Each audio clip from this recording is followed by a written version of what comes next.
Alright, so in this page we'll try to summarize all the operations we have shown before, also their cost and some requirements. For the selection and projection, these are kinds of operators.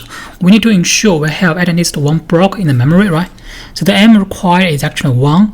And also the cost will be based on the BR, right? It depends on how many blocks we have for the relation, right?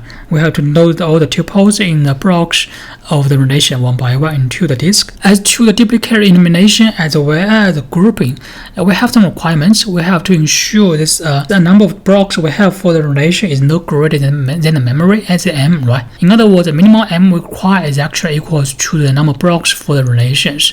And all the disk I/O, the cost is also equals to B actually.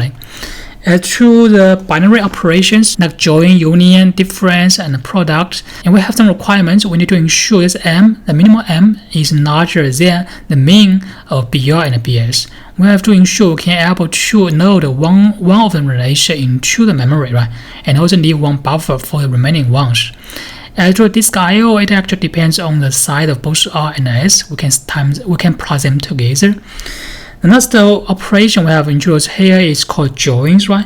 It also depends on the tuple-based join or the block-based join. For tuple-based join, we have some requirements, right? Normally, we have some requirements. We need to ensure this M is larger than 2, right? So we can load one block for both R and S is to relation into memory, and for the computer joins. As to tuple-based joins, the cost is depending on both BR and BS. We can time them together. However, for block-based joins, and the cost can be denoted by the BR times BS divided by M, right? If this BS is much smaller than the M, then we can ensure that the cost will be depending on the BR instead, right? Which will be, much efficient than the tuple-based join operations we showed before. Okay, so this is the one parse algorithm we can use for implementing the algorithms we have learned before for the relational algebra.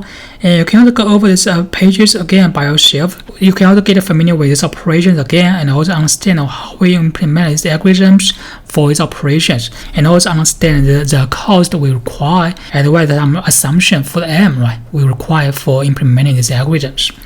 Okay, so that's it for today's class, and you can go over the materials again, and then you can start to work on your homework 1 now.